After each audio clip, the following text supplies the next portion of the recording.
अवधूत चिंतन श्री गुरुदेव दत्त श्रीपाद राजं शरणं प्रपद्ये। न करे सद्गुरु भजन न थाय भव वृक्षनु छेदन। भले कोटि कोटि साधन लाव लई जाव करे। दूर करवा दुरित जैम गंगा जल समर्थ। तेम भव भयने भस्मत करत जाणो नक्की गुरु भक्ति।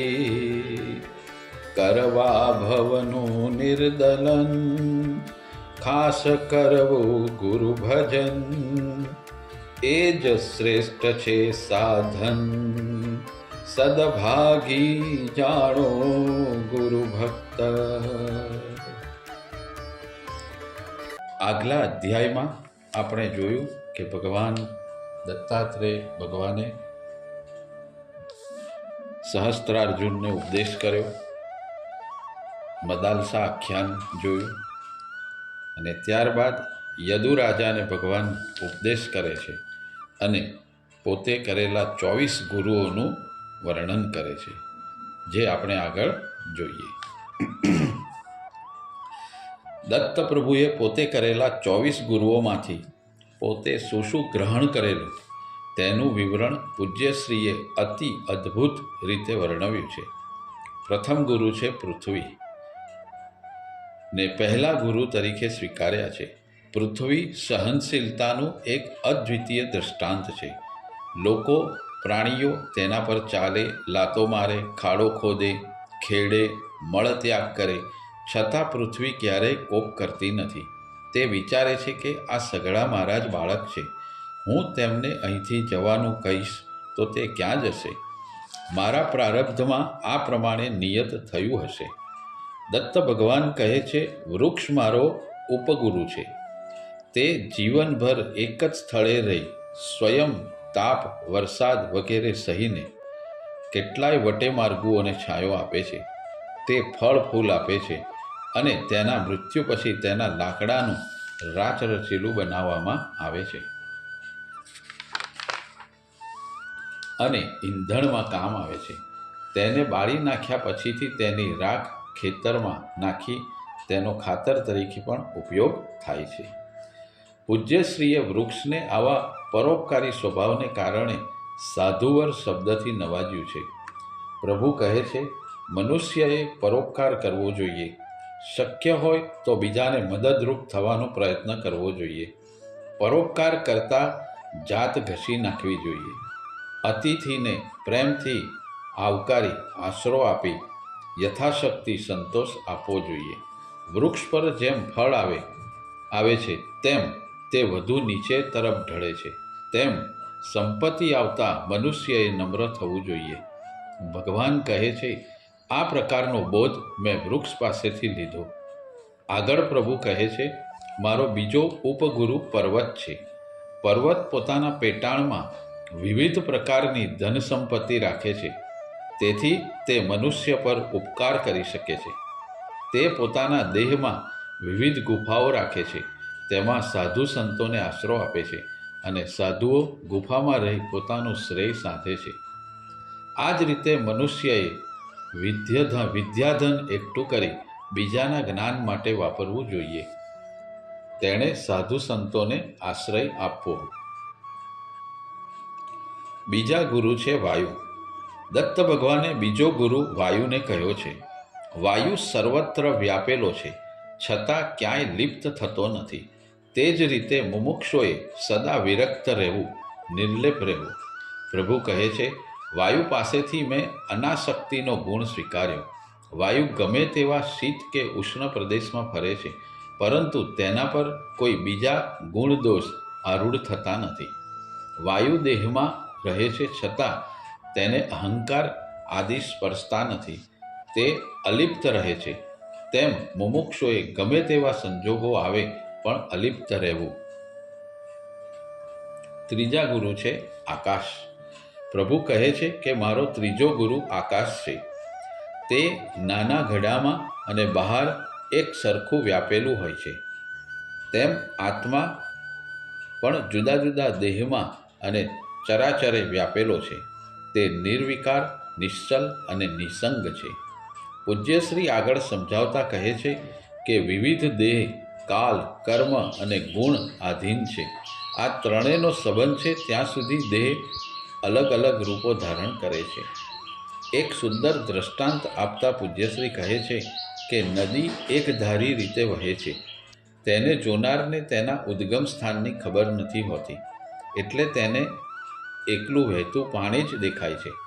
આ જ પ્રમાણે સંસાર એક વહેતી નદી જ છે. તેના ઉદ્ગમ સ્થાનની ખબર જેને નથી તે તો વચ્ચે સંસારનું વહેતું પાણી જ જુએ છે, અનુભવે છે. જગતના નિર્માણના કારણ કર્મ છે. સારા નરસા કર્મના પોટલાનો હિસાબ ચૂકવવા જીવને વારંવાર આવવું જ પડે છે. કર્મની સાથે ગુણત્રય તથા કાળનો સંયોગ થાય છે. પરિણામે માયાત્મક સંસારની રચના થાય છે. તેના ઉદ્ગમ સ્થાન અને અંતની ખબર નહીં હોવાથી મધ્યની અસ્થિર નશ્વરની જાણ રહે છે. આ આભાસી છે, અનિત્ય છે. કર્મ, ગુણ અને કાળ દેહથી જુદા થાય છે ત્યારે દેહ મૃત્યુ પામે છે, પરંતુ તેમાં રહેલો શાશ્વત આત્મા મરતો નથી. તે મરતો નથી કે મારતોય નથી. તે તો વ્યોમવત સર્વત્ર વ્યાપેલો જ રહે છે. જેમ આકાશમાં રહેલું આકાશ તત્વ ઘડો હાલતો હાલતો લાગે છે, છતાં તે નિશ્ચલ છે. ઘડો ફૂટતા વ્યોમ ક્યારેય ફૂટતું નથી, તેમ દેહ મરતા આત્મા મરતો નથી. પ્રભુ કહે છે કે મૃત્યુ એ માત્ર ભ્રમ છે. તેનું સત્ય વ્યોમ પાસેથી શીખ્યો. ચોથા ગુરુ છે પાણી. નિર્મળ પાણીની જેમ અંતરમાં આર્દ્રતા રાખવી. સર્વે પર સ્નેહ રાખો. વેરઝેર રાખ્યા વગર હળીમળીને રહેવું. જેમ સ્વચ્છ પાણીનો બધા જ આગ્રહ રાખે છે, તેમ બીજાને ગમે તેવું બોલવાથી બધા વશ થાય છે. પાણી બધાનો મેલ ધોએ છે, તેમ સંતે પણ તેમના સંપર્કમાં આવનાર સર્વેના અંતર્મળ ધોવા જોઈએ. એક જ સ્થાનમાં ભરાઈ રહેલું પાણી ગંધાતું થઈ જાય છે, જ્યારે વહેતું પાણી નિર્મળ હોય છે. તેથી સાધુ પુરુષે ક્યારેય સ્થાનનો આગ્રહ ન રાખતા વિચરતા રહેવું જોઈએ. પાંચમા ગુરુ છે અગ્નિ. દત્તપ્રભુ કહે છે, અગ્નિની માફક અંતરમાં હંમેશા જાગ્રત પ્રદીપ્ત રહેવું અને હંમેશા તપશ્ચર્યા કરતા રહેવું. જે મળે તે ભક્ષવું, ક્યારેય તેનાથી લેપાવું નહીં. તેમાં આસક્તિ સેવવી નહીં. જ્યાં જરૂર જણાય ત્યાં યોગીએ પોતાના ગુણો પ્રગટ કરી ભક્તના પાપ બાળવા જોઈએ. અગ્નિમાં જે નાખવામાં આવે છે તેને કોઈ પણ વિરોધ વગર સ્વીકારી પોતાના સમાન બનાવે છે. તેમ યોગીએ લુખું સૂખું જે મળે તે ખાઈ ભક્તને તારવા પ્રયત્ન કરવો જોઈએ. છઠ્ઠા ગુરુ છે ચંદ્ર. દત્તપ્રભુ કહે છે, ચંદ્રની કળાઓ વધે છે અને ઘટે છે, પરંતુ તે તો આભાસ માત્ર છે.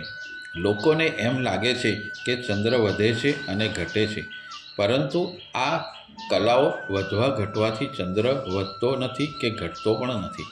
તેમ આત્માને દેહના સંબંધથી કોઈ અસર થતી નથી. દેહ પુષ્ટ થાય કે કૃશ થાય કે દેહ નાશ પામે તો પણ આત્માને કોઈ અસર થતી નથી. તે જન્મ મરણથી પર છે. સાતમા ગુરુ છે રવિ.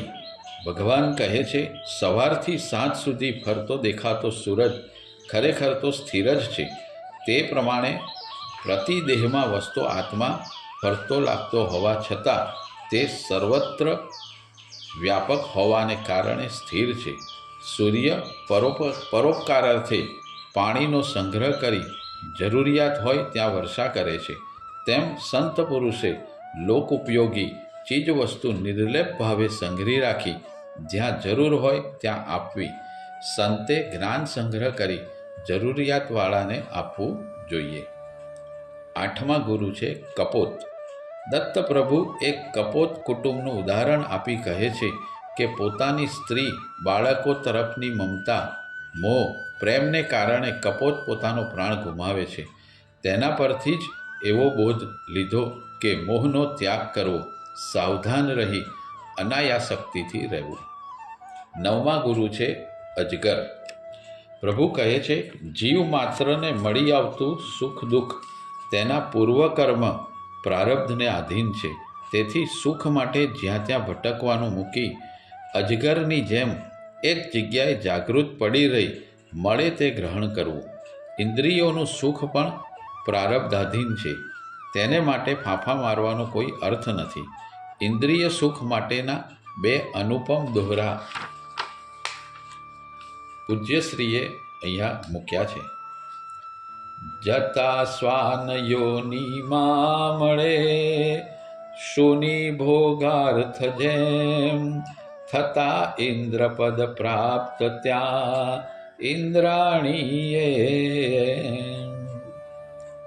આટલું કહી પૂજ્યશ્રી ઇન્દ્રિય સુખથી પ્રાપ્ત તથા સુખની ઠેકડી ઉડાવતા નર્દમ સત્ય આલેખે છે. રમી ઇન્દ્ર ઇન્દ્રાણીથી પામે જે સુખ જાણ, તેજસ્વાન શુની થકી નાન્યુનાધિકમાં. દત્ત ભગવાન કહે છે કે જ્ઞાની પુરુષે હંમેશા પ્રારબ્ધ પર ભરોસો રાખી ઉદાસીન પરંતુ જાગ્રત રહી જે સમયે જે મળે તે સ્વીકારવું. ક્યારે ના પણ મળે તો તેનો શોક કરવો નહીં. 10મા ગુરુ છે અબ્ધિ. ભગવાન કહે છે કે સમુદ્રમાં અસંખ્ય નદીઓ પોતાનું પાણી ઠાલવે છે, છતાં તે છલકાતો નથી. ઉનાળામાં પ્રચંડ કિરણોના તાપથી તે સુકાતો નથી. એ જ રીતે મનુષ્યએ સુખમાં છકી ના જવું અને દુઃખમાં દુઃખી ના થવું અને પોતાના ધર્મને અનુસરીને સ્વકર્મમાં રત રહેવું. આગળ દત્ત પ્રભુ કહે છે કે સમુદ્ર ખૂબ ઊંડો છે, તેમાં રત્નોના ભંડાર ભર્યા પડ્યા છે, છતાં તે ક્યારેય પ્રગટ કરતો નથી. તે જ રીતે મુમુક્ષુએ પોતાના જ્ઞાનને કારણ વગર પ્રગટ કરવું જોઈએ નહીં. મરજીવો જેમ જીવ સટોસટની બાજી રમી સમુદ્રના તળિયે જાય છે, તેને સમુદ્ર રત્ન આપે છે.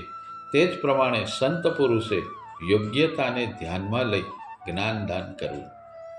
આગળ 5 જ્ઞાનેન્દ્રિય જન્મ આસક્તિ વર્ણવીને ત્યાંનો ત્યાગ કરવાનું પ્રભુ કહે છે. 11મા ગુરુ છે પતંગિયો. દીપકને જોતાની સાથે પતંગિયું તેની તરફ આકર્ષાઈને તેની જ્યોતમાં પડે છે અને તેમાં ખુવાર થઈ જાય છે. આ જ રીતે મનુષ્ય અત્યંત લાવણ્યથી સુંદર સ્ત્રીને જોઈ તેની તરફ આકર્ષાય છે અને પરિણામે ખુવાર થાય છે. રૂપ તરફની આસક્તિને મનુષ્યને પાયમાલ કરે છે. પૂજ્યશ્રીએ ખૂબ જ સુંદર દેખાતા શરીરના જુગુપ્સાપ્રદ પાસા તરફ ધ્યાન દોરતા આબેહૂબ વર્ણન કરતા દોહરાઓ પ્રયોજ્યા છે. ગોળો અસ્થિમાસનો જોઈ નજરે તેમ, મલમૂત્રાદિક પૂર્ણ એ રમે તત્ર નર કેમ. દુર્ગંધીનું સ્થાન જે વ્રણપ્રાય તું જાણ, લાગે સુખ જો ત્યાં ક્યાં થાવું કીટકમાન. પૂજ્યશ્રીએ મનને પ્રભુમાં રાખવા માટે જે તે વસ્તુમાં દોષ દ્રષ્ટિથી જોવું તેમ નિર્દેશ્યું છે. માત્ર નગ્ન સત્યનું નિદર્શન કરતા આ 2 દોહરાનું પૂજ્યશ્રીએ એવું તો વર્ણન કર્યું છે કે ભલભલા વિષય પુરુષને કમકમાટી છૂટી જાય અને વધુ નહીં તો એકાદી પળ માટે વૈરાગ્યની લહેરખી તેને સ્પર્શ કર્યા વગર ના રહે. વૈરાગ્ય શતકમાં રાજર્ષિ ભર્તુહરિએ સ્ત્રીના અનુપમ સૌંદર્યનું વર્ણન કરતી વખતે આકાશમાં વિહાર કરતા કવિઓની ઠેકડી ઉડાડી સ્ત્રીના નિંદ્ય સ્વરૂપનું આબેહૂબ વર્ણન કર્યું છે. ભર્તુહરિએ કહ્યું છે, તનૌ માસ ગ્રંથિ કન કકરશા વિદૃશુ પમિતૌ મુખમ શ્લેષાગારમ તદપિ ચ શશાંદેન તુલિતમ સ્વન્મૂત્રકિલ્લનમ કરિવર કરસ્પર્ધી જઘનમ અહો નિધ્યમ રૂપમ કવિ જન વિશેષ ગુરુકૃતમ. સ્ત્રીના રૂપાળા દેખાતા સ્તનમાં માંસના લોચા ભરેલા છે, છતાં તેને કવિઓ સુવર્ણ કુંભ સાથે સરખાવે છે. મોં, નાક, લીટ અને લાળથી ભરેલા હોવા છતાં તેની ચંદ્ર સાથે તુલના કરે છે. મૂત્રસ્રાવથી લથબથ જંઘાને હાથીની સૂંઢ સાથે સરખાવે છે. ભર્તુહરિ કવિઓની મશ્કરી કરતા કહે છે કે આવા ગંદા નિધ્ય રૂપને કવિઓ કેવું ચડાવી મારે છે. 12મા ગુરુ છે ભમરો, મધમાખી. ભમરો જુદા જુદા પંકજ પર બેસી તેમાંથી સુવાસ લે છે. તે જ રીતે જિજ્ઞાસુએ જુદા જુદા શાસ્ત્રોના અભ્યાસ કરી તેનો સાર ગ્રહણ કરવો. ક્યારેક ભમરો લોભવશાત એક જ કમળ પર બેસી રહે તો સાંજ થતાં કમળ બીડાઈ જતાં કમળમાં તે જકડાઈ જાય છે, પૂરાઈ જાય છે અને પરિણામે મોત નોંધે છે. તે રીતે જ્ઞાનીએ એક જગ્યાએ લાંબો સમય પડી રહેવું જોઈએ નહીં. આગળ દત્તપ્રભુ મધમાખીને પોતાનો ગુરુ ગણી કહે છે કે મધમાખી જુદા જુદા ફૂલોમાંથી મધ ભેગું કરી અત્યંત તકલીફ વેઠી જ્યાં કોઈ પહોંચી ના શકે તેવી ઊંચી જગ્યાએ કોઈ જૂના મકાનની અટારીએ કે ઝાડ ઉપર મધપૂડો બાંધે છે.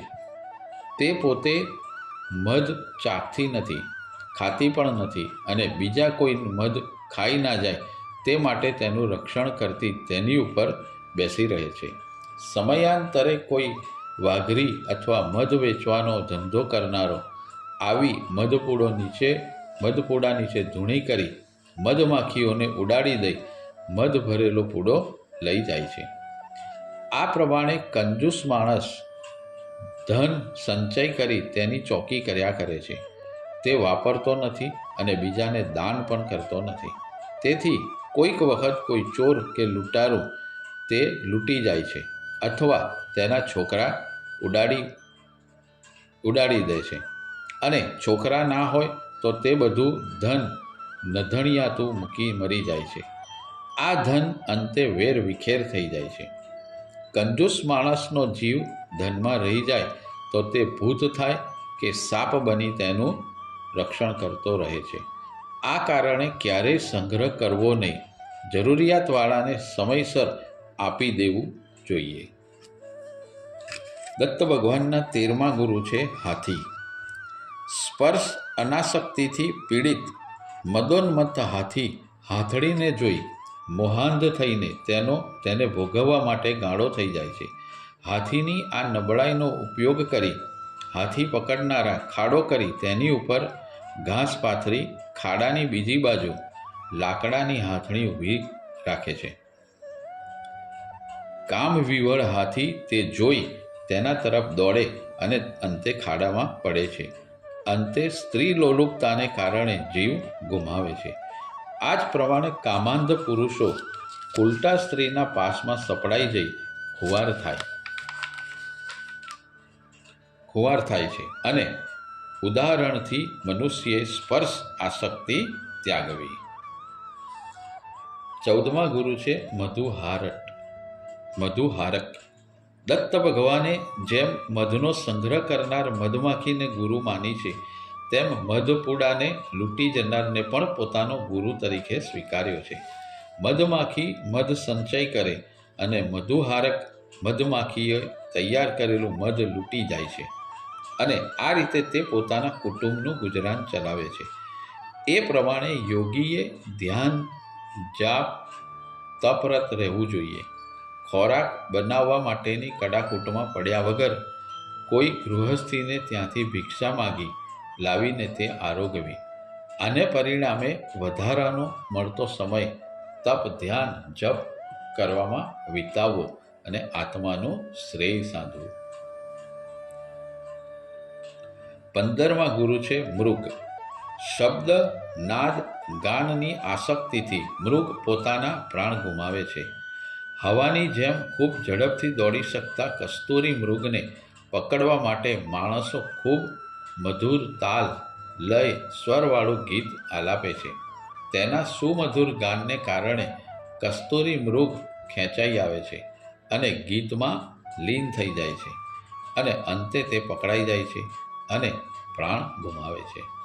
આ પ્રમાણે સ્ત્રીના ગાનથી, મીઠા મધુરા અવાજથી આકર્ષાઈ પુરુષ પોતાનું ધન યૌવન ગુમાવે છે. તેથી શબ્દોનો મોહ છોડી અંતરમાં પ્રભુ ભજન કરવું, પ્રભુમાં લીન થઈ અનાહત નાદનું શ્રવણ કરવું. 16મા ગુરુ છે મીન. માછલી પકડનારો એક માંસ ભરાવેલા લોખંડના આંકડાને પાણીમાં જબોળી રાખે છે. માંસ ખાવાની લાલચે માછલું તે પકડે છે અને આંકડો તેના મોંમાં પેસી જાય છે અને તે મૃત્યુ પામે છે. માત્ર જીભના સ્વાદને કારણે માછલી જીવ ગુમાવે છે. જીભના ચટાકાને કારણે ગમે તેવો સશક્ત માણસ પરવશ થઈ જાય છે અને રસનાના સ્વાદના આસક્તિ રાખી સંસારમાંથી છુટકારો મેળવી શકતો નથી. જીભને જીતવી ખૂબ અઘરી છે. જે જીભને કાબૂમાં રાખે છે તેને સંસાર તરી જવામાં તકલીફ પડતી નથી. જીભને જીતી લીધા પછી બીજી ઇન્દ્રિયો જીતવી સહેલી પડે છે. તેથી ધીમે ધીમે રસાસ્વાદ ઘટાડવો અને જીભને કાબૂમાં લેવી. 17મા ગુરુ છે વેશ્યા. દત્ત ભગવાન યદુને કહે છે કે વેશ્યા પણ મારો ગુરુ છે. વેશ્યા રોજ નવા નવા પુરુષોને સેવે છે. લાજ શરમ છોડી તે રોજ નવા પુરુષની આશા સેવે છે. ક્યારેક કોઈ પુરુષ ના મળે તો તે નિરાશ થઈ જાય છે. તેને કારણે તે બેચેન થઈ જાય છે. તેની ઊંઘ પણ હરામ થઈ જાય છે. પરંતુ તે જો આશા મૂકી દે તો તેને ઊંઘ આવે. આ પ્રમાણે માણસે આશાનો ત્યાગ કરવો અને દેવાધીન રહી જીવન જીવવું. 18મા ગુરુ છે ટીટોડી. પ્રભુ કહે છે કે સંગ્રહ કરી રાખવાથી અંતે દુઃખ ઉપજે છે. પ્રભુ ટીટોડીનો દાખલો આપી કહે છે, 5-25 ટીટોડીઓ માંસ લાવી સરખે ભાગે વહેંચી દે છે. બધી પોતાના ભાગનું માંસ ખાઈ ગઈ, પરંતુ એક ટીટોડીએ પોતાનો ભાગ સંગ્રહી રાખ્યો. પોતાનો ભાગ ખાઈ જઈને ટીટોડીઓએ આ ટીટોડીને મારીને તેનો ભાગ પણ લઈ લીધો. તેથી શુગ્ન પુરુષે સંગ્રહ કરવો નહીં અને જ્યારે જે મળે તે સ્વીકારી લેવું અને અપરિગ્રહવતથી જીવન વિતાવવું. 19મા ગુરુ છે બાળક. બાળકને પોતાનો ગુરુ જણાવી ભગવાન કહે છે કે બાળક નિજાનંદમાં મસ્ત રહે છે. તે ચિંતા કર્યા વગર રમ્યા કરે છે. ધૂળ, કાદવ કે સુગંધ દ્રવ્ય તેને માટે સમાન છે. કોઈ ધમકાવે કે પ્રેમ કરે તેમાં તેને કોઈ ફેર પડતો નથી. કાલે શું થશે, ખાવાનું મળશે કે નહીં વગેરે ચિંતા મૂકી માત્ર જે મળે તે ખાઈને પોતાની મસ્તીમાં મસ્ત રહે છે. જ્યારે સંસારથી લેપાયેલો માનવી ચિંતાઓથી ઘેરાઈ જાય છે, તે આવતીકાલની ચિંતામાં અડધો થઈ જાય છે. તેની ઈચ્છાઓ પૂર્ણ થશે કે કેમ, તેને પ્રસિદ્ધિ મળશે કે નહીં, ધન સત્તા મળશે કે નહીં વગેરે ચિંતાઓથી તે પીસાતો જ રહે છે. પરંતુ બાળકની જેમ ન ફિકરો રહી પ્રભુ ભજન કરતાં કરતાં પોતાની ફરજો અદા કરી બધી ચિંતા ભગવાનને સોંપી પ્રભુ પ્રેરણા આપે તે પ્રમાણે કામ કરવું જોઈએ. 20મા ગુરુ છે કુમારી કંકણ.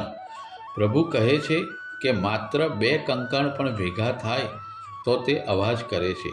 તેમ જ્યાં એકથી વધુ માણસ ભેગા થાય ત્યાં વાતોમાં સમય વહી જાય છે. પરિણામે ધ્યાન, જપ, તપ થઈ શકતા નથી. તેથી માણસે એકાંત સેવી સાધના કરવી, કોઈનો પણ સંગ કરવો નહીં. 21મા ગુરુ છે સાપ. સાપ બધાની નજર પડે તેમ મોટે ભાગે રહેતો નથી. તે કારણ વગર કરડતો નથી અને ઘર બાંધતો નથી. પ્રભુ કહે છે કે ઘર બાંધવા જતાં તેમાં મમતા જાગે, અહંતા આવે. તેથી શક્ય હોય તો એકલા રહી પ્રભુ ભજન કર્યા કરવું, મિથ્યા વિતંડાવાદમાં પડવું નહીં, અને એક જ સ્થાનનો મોહ રાખવો નહીં, અને અખંડ સાધના કર્યા કરવી. 22મા ગુરુ છે સરકાર. ભગવાન કહે છે કે બાણ તૈયાર કરનાર સરકાર પોતાના કામમાં એટલો બધો લીન થઈ જાય છે કે તેની સામેથી રાજાની સવારી પસાર થઈ જાય તો પણ તેને ખબર પડતી નથી. આમ કહી પ્રભુ કહે છે કે મુમુક્ષુએ આસન સિદ્ધ કરી, પ્રાણજ્ય કરી, મનોજ્ય કરી, ધ્યાનમાં બેસી ધ્યેયાકાર થવા પ્રયત્નશીલ રહેવું. આગળ પાછળ શું થાય છે તેનું ધ્યાન ન રાખવું. 23મા ગુરુ છે ભમરો. ભમરીને પોતાનો ગુરુ ગણાવતા ભગવાન કહે છે કે ભમરી માટીનું ઘર બનાવી કીડાને તેમાં મૂકી ડંખ માર્યા કરે છે. કીડો ભમરીની બીકથી સ્વયં ભમરી બને છે. તે જ રીતે મુમુક્ષુ ઈશ્વરનું ધ્યાન ધરતા ધરતા સ્વયં ઈશ્વર રૂપ બની જાય છે. આ માટે પૂજ્યશ્રીએ સુંદર દોહરા પ્રયોજી જણાવ્યું છે કે બ્રહ્મરૂપ જે જીવતે કરતા બ્રહ્મ ધ્યાન, બ્રહ્માત્મૈક્ય જ્ઞાનથી થાય બ્રહ્મ નિર્વાણ. સ્નેહે દ્વેષે વા ભવે ધ્યાતા ઈશ્વર એમ, બને જીવ ઈશ્વર સ્વયં મા શંકા કરતે. 24મા ગુરુ છે કરોડિયો. દત્ત ભગવાને કરોડિયામાંથી પણ સાર ગ્રહણ કરી તેને ગુરુ બનાવ્યો છે. કરોડિયો પોતાની નાભીમાંથી તંતુ નિર્મે છે, તેનાથી જાળું બનાવી તેમાં એકલો ક્રીડા કરે છે. તે જાતે જ બનાવે છે અને જાતે જ તેનો નાશ કરે છે. તે જ રીતે આ વિશ્વનો રચનાર વિશ્વાંભર ઈચ્છા માત્રથી આ વિશ્વ રચે છે અને તેમાં ક્રીડા કરે છે. કાળે કરી તેની ઈચ્છા થતાં સૃષ્ટિને પોતાનામાં સમાવી લે છે, સંહારે છે. આદિ અને અંતમાં એકલો પરમાત્મા જ છે.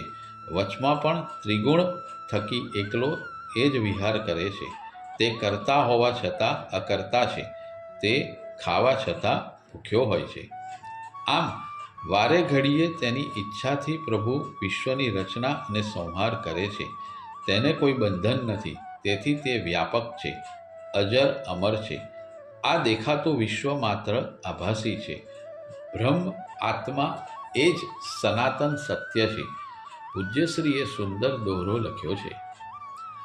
આત્મા વ્યાપક બ્રહ્મ એ ઉપાદાન નિમિત્ત, એ જ બ્રહ્મ હું જાણતા ઠર્યું સર્વથા ચિત્ત. દત્ત ભગવાન યદુને કહે છે કે આ 24 ગુરુ પાસેથી મેં જે જ્ઞાન લીધું છે તે નિર્વિકલ્પ પરબ્રહ્મ છે. તેનું જ્ઞાન થવું અતિ દુષ્કર છે અને તે વૈરાગ્ય વગર ક્યારેય મનમાં ઠસતું નથી. ભગવાન આગળ કહે છે કે આ દેહ માતા પિતાના મહેલમાંથી ઉત્પન્ન થાય છે. તે ક્યારે નાશ પામશે તે કહી શકાતું નથી. તેથી તેને ભાડાની ગાડી માની તેને જરૂરી પોષણ આપી તેનો સદુપયોગ ઈશ્વરની પ્રાપ્તિ માટે કરવો. તે માટે નિરંતર સાધના કરવી, કારણ કે ઈશ્વરની પ્રાપ્તિ માટે માત્ર મનુષ્ય દેહ જ સક્ષમ છે. અન્ય યોનિના ઈશ્વર પ્રાપ્તિમાં અસફળ રહ્યા તો જ્યારે મૃત્યુ આવે ત્યારે સંસારમાં વાસના શેષ રહે અને જેવી રીતે વૃક્ષ પોતાની પાછળ બીજ રાખીને નાશ પામે છે, તે બીજમાંથી ફરીથી દેહ ધારણ કરે છે, તેમ મનુષ્ય મૃત્યુ પછી અવશેષ રહેલા વાસના બીજને આધીન ફરીથી દેહ ધારણ કરે છે અને તે મનુષ્ય દેહ જ હોય તેમ ના કહી શકાય. જગતમાં ત્રિવિધ તાપ, આધિ, વ્યાધિ, ઉપાધિનું મૂળ વાસના છે. તેથી શરીર પ્રારબ્ધને સોંપી દઈ જ્ઞાન પ્રાપ્તિ કરી જ્ઞાનાગ્નિથી વાસના બીજ બાળી દઈ જન્મ મરણનો ફેરો નિવારી દેવો. કર્મકાંડ. અત્યંત ભાવસભર સાધિકાર પ્રાર્થના કરતા પૂજ્યશ્રી પ્રભુને કહે છે કે કોતરોનું ગંદુ પાણી ગંગાને મળે તો તે ગંગા બને છે અને ગંગા તરીકે પૂજાય છે. લોકો પોતાના પાપ ક્ષાલન માટે તેમાં સ્નાન કરે છે. તે રીતે ગમે તેવો માનવી તારી ભક્તિ કરે, તારી આરાધના કરે તો તે પવિત્ર થઈ જાય છે. દત્તા અવતાર શ્રીપાદ શ્રી વલ્લભને તેમના માતા પિતા લગ્ન માટે સમજાવે છે ત્યારે તેનો જવાબ શ્રીપાદ પ્રભુ આપે છે. તે ખૂબ જ સુંદર દોહરામાં પૂજ્ય શ્રી રંગવદૂત મહારાજે વર્ણવ્યું છે. મર્ત્ય પત્ની મન ના ગમે, વિરતી મારી નાર, પરણું એ સમતાત હે, અન્ય માત નિર્ધાર, બ્રહ્મચારી સુખરૂપ હો, નહીં વિષય પરવાહ, પરાધીન પ્રવૃત્તિએ, શૂન્યમ સાથે ઉદ્રા. બ્રહ્મ જ્ઞાનથી નીતરતા દોહરા પૂજ્યશ્રીએ સચોટ, સરળ અને સુંદર રીતે આલેખ્યા છે. બ્રહ્મ જ્ઞાન પીરસતા પૂજ્યશ્રીએ કથા વસ્તુનું યથાસ્થાને યથાયોગ્ય વર્ણન કરી ગ્રંથ અત્યંત રુચિકર, મનોહર અને અદ્ભુત બનાવ્યો છે. અદ્વૈત સંપ્રદાયના મૂળ આચાર્ય નરનારાયણ ગંધમાદત પર્વત ઉપર તપશ્ચર્યા કરતા હતા ત્યારે તેમની ઉગ્ર તપસ્યાનો ભંગ કરવા ઇન્દ્ર અપ્સરાગણને મોકલે છે. તે સમયે ત્યાં નિર્માણ કરેલી વસંતનું વર્ણન પૂજ્યશ્રીએ અત્યંત સુંદર, અલૌકિક, ઉત્તેજક, મનોગમ્ય અને તાદશ્ય કર્યું છે. તે વાંચતા મનમોહક પ્રકૃતિ આપણી નજર સમક્ષ આવી જાય છે. પૂજ્યશ્રી લખે છે, જલઝરણા ખડખડ કરે, વહે મંદ સમીર, વન ગંધર્વો વૃક્ષ પર, ગાયે મંજુલ ધીર, ખીલ્યા કમળ અહાતિહા, સરોવરે તું જાણ, ગુંજારવથી ભ્રમર ત્યાં, ખેંચે ચિતડું માન. વન મૃગલા નિર્ભય ફરે, રમે કૌતુકે તેમ, પશુ પંખી આનંદથી, ક્રીડે સઘળે એમ. સઘળી અપ્સરાઓ, ગંધર્વો, કામદેવ વગેરે મળીને અથાગ પ્રયત્ન કરે છે, છતાં નરનારાયણને ચલિત કરી શકતા નથી. ત્યારે તેઓ હારી થાકીને આંખો નીચે ઢાળી શરમ અને ક્ષોભથી આહત થઈ ગુનેગારની માફક નારાયણ સમક્ષ ઊભા રહે છે. ત્યારે નારાયણ કહે છે, જ્ઞાની યોગાનલથી પોતાની ઇન્દ્રિયોને વશ કરે છે ત્યારે તે ત્રિગુણાતીત થઈ જાય છે. તે કોઈ પણ લાલચને વશ થતો નથી અને પહાડની જેમ અડગ હોય છે. આગળ નારાયણ વિશ્વરૂપનું અપ્સરાદિકને દર્શન કરાવે છે. તેનું અત્યુત્તમ, અદ્ભુત, અલૌકિક વર્ણન પૂજ્યશ્રીએ કર્યું છે. અપ્સરાદિ વિશ્વરૂપના દર્શનથી અભિભૂત થઈ ખૂબ જ નમ્રતાથી ભગવાનની સ્તુતિ કરે છે. હે પ્રભુ, સંસારમાં દેખી શકાય તે અને અદૃશ્ય છે તે બધું જ તારામાં સમાયેલું છે. હે પ્રભુ, કાનમાં રહી તું જ સાંભળે છે, નાક વડે તું જ ગંધ લે છે, મોં વડે ખાવાનું પણ તું જ ખાય છે, આખા વિશ્વને તું જ બીજ રૂપે જન્મ આપે છે, હાથ પગ શરીરનું હલનચલન પણ તારા થકી થાય છે, આંખોમાં રહી તું જ સઘળું જુએ છે, દરેક શરીરમાં અશરીરી રહી મનમાં સંકલ્પો પણ તું જ કરાવે છે, નિર્ણય પણ તું જ કરે છે. હે પ્રભુ, તું જ સ્થાવર જંગમ બધે અંશ બનીને વિલસી રહ્યો છે. અપ્સરાદિ આગળ કહે છે, બુદ્ધિમાં તું બ્રહ્મ છે, શાંતિમાં ચંદ્ર છે, બળમાં ઇન્દ્ર છે, ધૈર્યમાં સમુદ્ર છે, ક્ષમામાં પૃથ્વી છે, ગતિમાં વાયુ છે, વિવેકમાં સનકદેવ છે, મનુષ્યમાં નૃપનાથ છે, દાનવમાં પિશાચ છે, પાણીમાં રસ છે, પૃથ્વીમાં ગંધ છે, અગ્નિમાં તું તેજ છે, વાયુમાં સ્પર્શ છે, આકાશમાં તું જ શબ્દ છે. કેટલું અપૂર્વ અદ્ભુત વર્ણન પૂજ્યશ્રીએ કર્યું છે. નારાયણ કહે છે, પ્રાણી માત્રમાં મારો વાસ છે, તેથી બધા મને વાસુદેવ કહે છે. કામી સ્ત્રીનું વર્ણન પૂજ્યશ્રીએ આબેહૂબ કર્યું છે.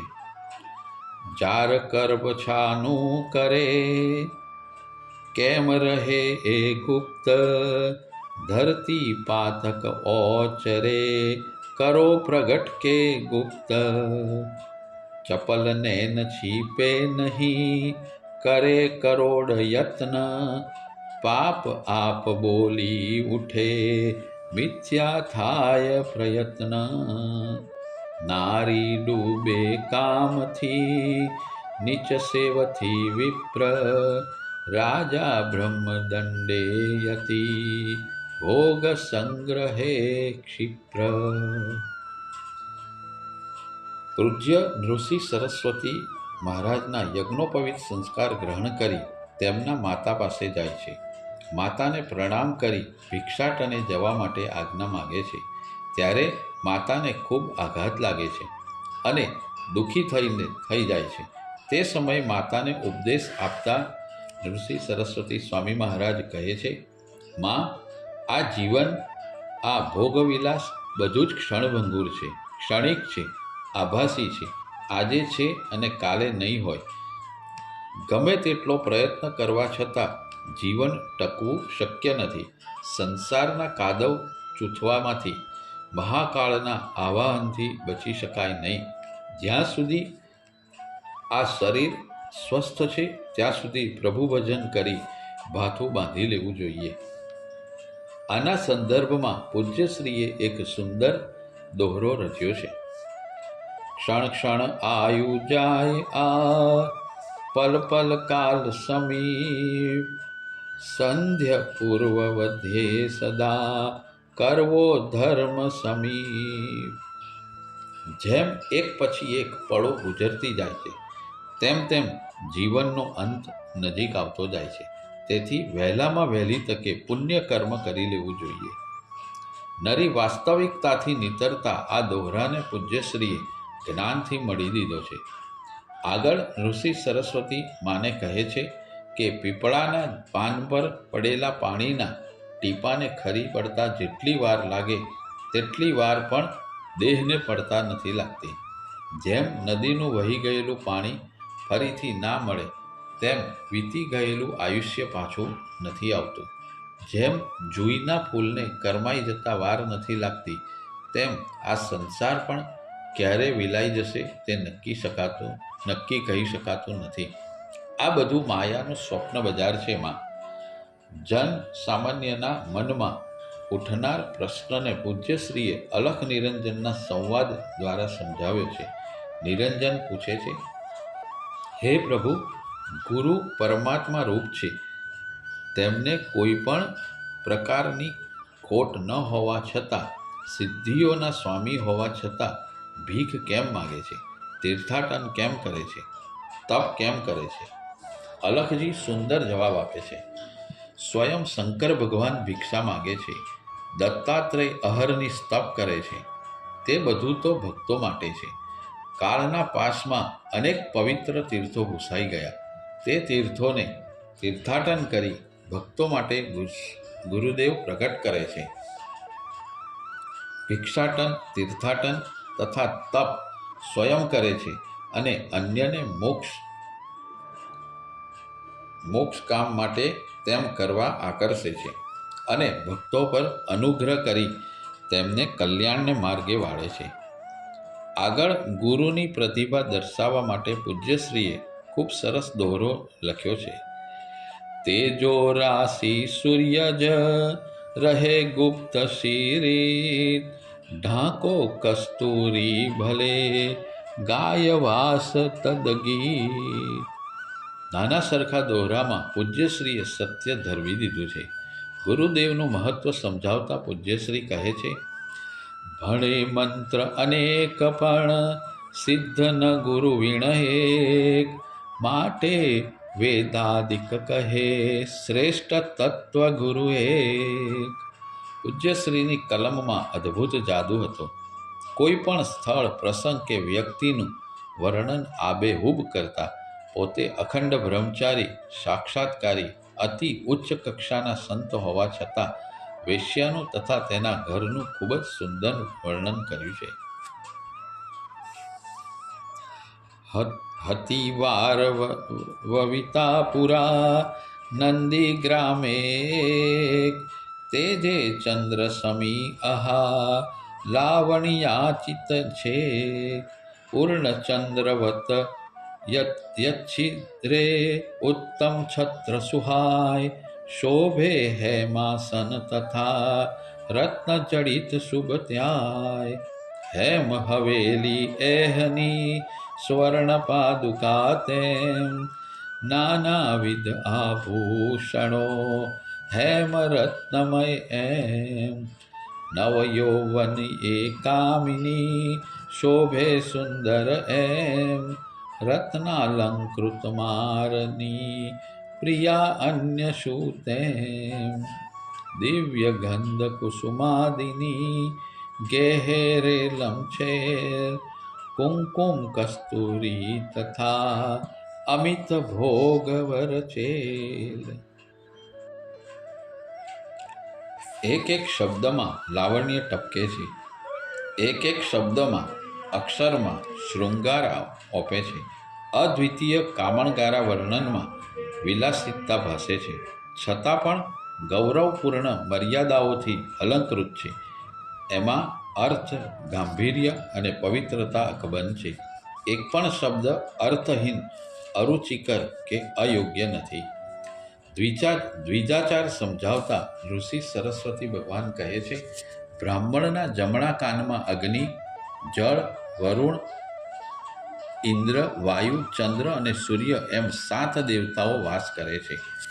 સંસારની અસારતા જણાવી પૂજ્યશ્રીએ ભવસાગર તરવા માટે ગુરુ નામની તરણી નૌકાની અનિવાર્યતા દર્શાવતા કહ્યું છે, કપોત કલ્પિત ના નહીં આ નહીં વચન મારું આય, હોય શાસ્ત્ર પ્રમાણ તો કરો સ્વીકાર ધ્યાય, અસાર દુસ્તર સંસ્કૃતિ તરવા સુલભ ઉપાય, ગુરુ ભજન વીણ અન્યના અત્ર પરત્ર સદાય, નિર્જલ આભવ કાનને સુલભ કથામૃતરૂપ, બેસાડી મેં પરબ આ પીવો સહુ સુખરૂપ, કામ માત્ર શ્રદ્ધા તણો દેખે પરચો સન, રંગ વલ્ગના તર્કની